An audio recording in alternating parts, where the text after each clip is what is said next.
Hey everyone, welcome back. So in this video, we shall see how to implement PCA, both using inbuilt R packages and by writing our own code from scratch. So we will be working with the frets data set, which is available in the R package called boot. And this data set has 4 variables. The first variable is length, head length of eldest son, then head breadth of eldest son, head length of second son, and head breadth of second son. So you can find more information on this in the textbook on page 74. So we load the library. Where we have this variable called data full, which has the entire data set, and this is the head of the snapshot of the data set. You can see that it has 4 variables. So just to demonstrate how PCA works, we will work with only 2 variables. So keep in mind that in applications, if you have only 2 variables, you would not implement PCA. Remember, it is also a dimension reduction technique, and you don't need that if you have only 2 variables. I'm going to do this here only only for demonstration purpose, right? We will also look at some plots, and it's easy to plot 2 variables versus plotting more variables. So we will just extract the first and the third columns, that is the head of the eldest son and the head length of the eldest son and head length of the second son. So that is the data that these are the variables that we'll work with. So here I've just renamed the variables to head 1 and head 2, so which is probably more informative or easier to read. So this data set called data now has only the first and the third variables, which is head 1 and head 2.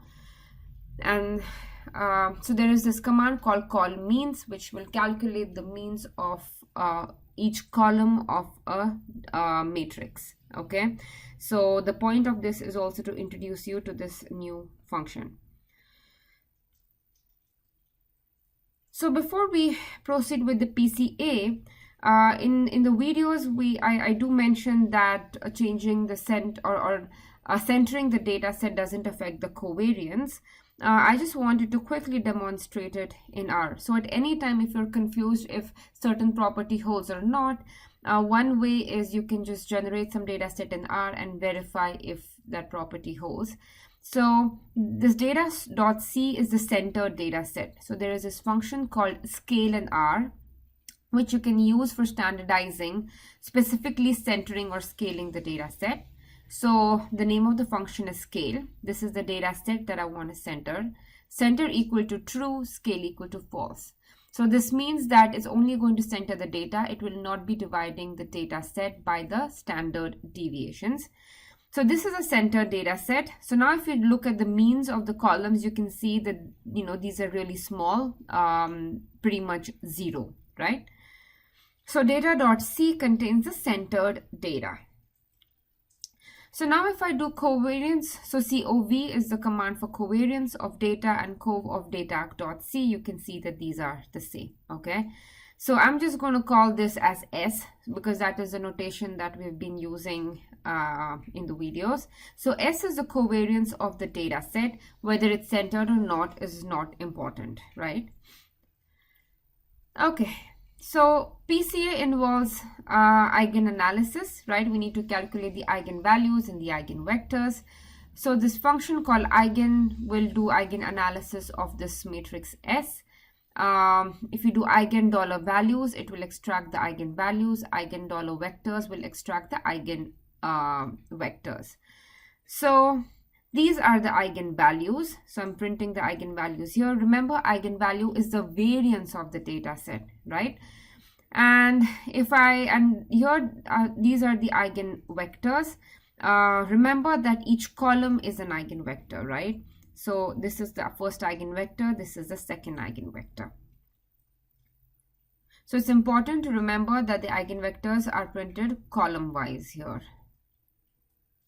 So this is the eigenanalysis of PCA, right, which this is the eigenanalysis of this covariance matrix, which is required to do the PCA. Okay, so now we shall see if we want to use our packages for implementing PCA, what all options do we have. So there are typically two functions that are commonly used. There is the prcomp and the prcomp function. A basic research indicated that prcomp is supposed to have better accuracy. I'm not sure exactly why, but in any case, I tend to use the prcomp function. You are free to use either. So I will briefly walk you through both of these functions.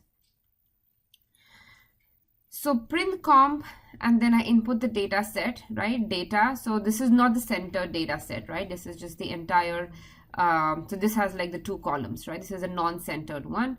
So prcomp data, I'm storing it in PCA1. So this is the output of PCA1. So it has the standard deviations, 12.69, 5.21. So square of 12.69, which would be the variance, right, is 167. So you can go and check if the math checks out. Square of this guy would be 28.33381. Okay, so it prints out the standard deviations. And then it has another output called loading. So if I do PCA $1 loadings, this is the output.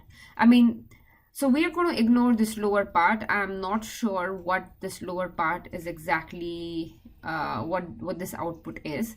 So we'll just focus on the loadings.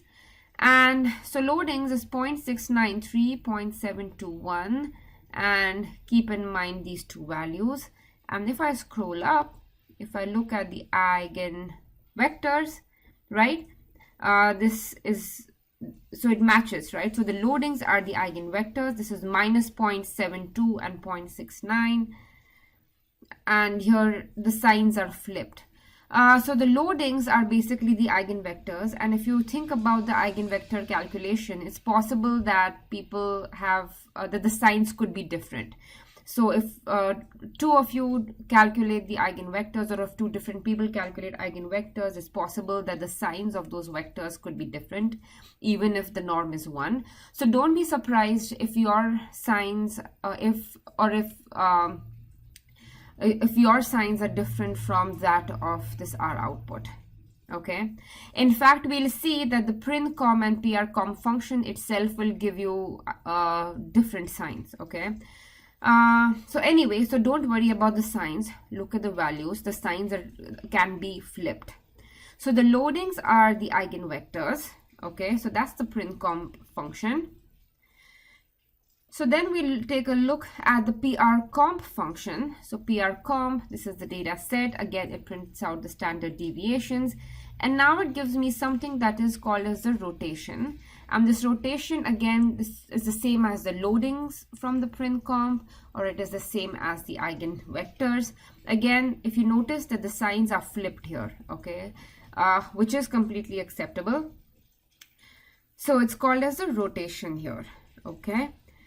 So now we have seen, or we have compared the eigenvalues and the eigenvectors from the eigenanalysis, the prcomp, and the prcomp.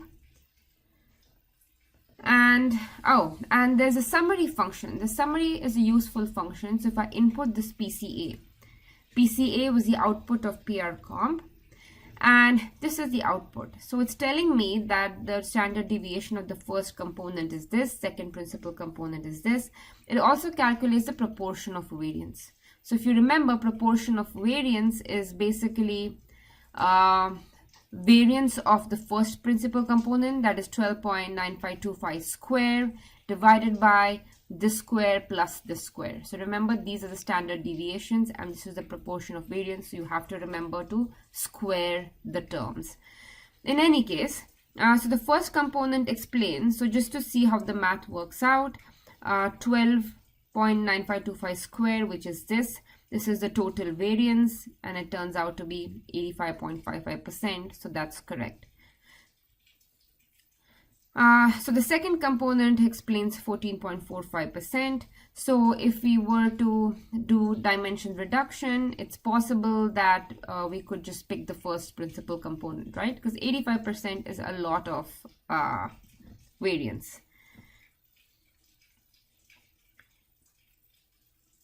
Okay, so now let's see how to write the principal components, right?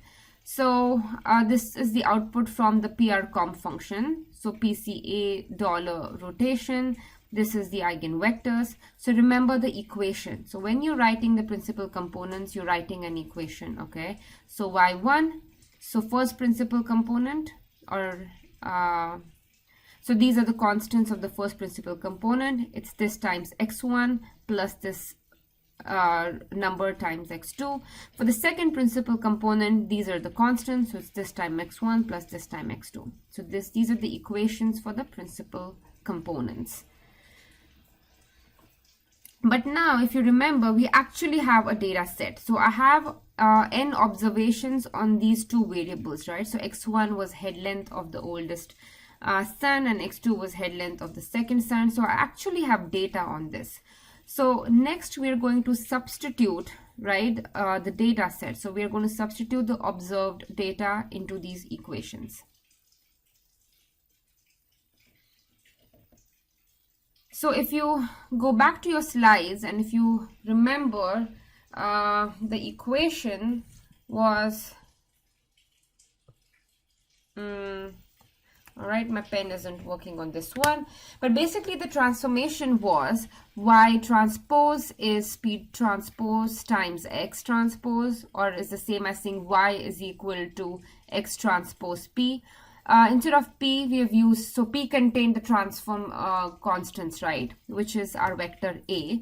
So if you go back to the notes, you'll see that the way to calculate or the transform data is you take the original data set and multiply it by the transformations, or this matrix A, and these are called as scores, right? So scores is basically, I have these equations and I'm plugging in the actual data sets here to get the scores. Scores is the actual transform data set.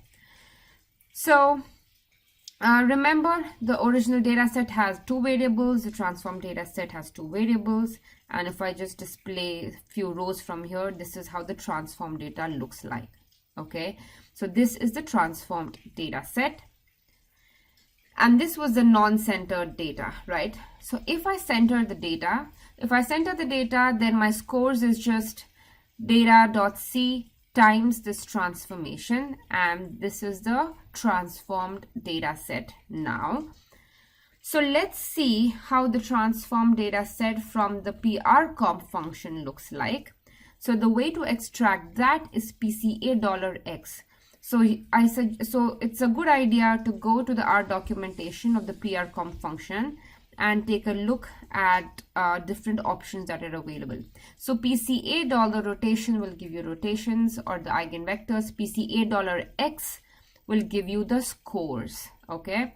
And if I print out these scores, so remember the first two rows, minus 0.169 and 7.1, and if you go up, it's the same thing, right? So the prcomp function is centering the data, okay? There is no rule that the data has to be centered, okay? But you should know when you use these inbuilt packages, you should know what they are doing or what they are up to, okay? So we know that the prcomp likes to center its data. Remember, centering the data doesn't affect the covariance, so the eigenvalues and the eigenvectors don't change, but the score values do change, okay? So yeah, so if you want to match your scores with the output from prcomp, remember to center the data. So let's see what is going on in this transformation, okay? So if you think about it, the prcomp function called the eigenvectors as rotations, right? And we'll now see where that name comes from. So In this graph, this line, so the scatter plot, so I have the data set basically. On the x-axis is the first, let me go to the next slide. On the x-axis is the first sun's centered head length. This is the center data set. Y-axis is the second sun's centered head length. And this line here is the first principal component, or the first axis, first PC axis, okay? And so this is the original data set. This is the first PC axis. Now if I plot the transformed data set, okay, so now I'm plotting this transformed data set or the scores, and it appears like this. So on the x-axis is the PC1 and the second axis is the second principal component. If you can visualize, this is the original data set, and if you just rotate the whole data set so that this line comes down, right? So this becomes the x-axis now, right? It will look like this. So what we are doing, what PCA does is that it rotates the data around the principal components. So PC1 is the first axis and the PC2 is the second axis of the transformed data. So it performs this rotation operation, and here you can see that these two variables have a linear relation, right? Here, if you look at this plot, you'll see that the two variables are uncorrelated, okay? And this again makes sense because we know that this transformed data set or the principal components are supposed to be uncorrelated, and you can visualize that here. Anyway, so that is all for this video. After this, we shall take a look at, we should get some more practice on doing this principal component analysis on actual data sets. Bye.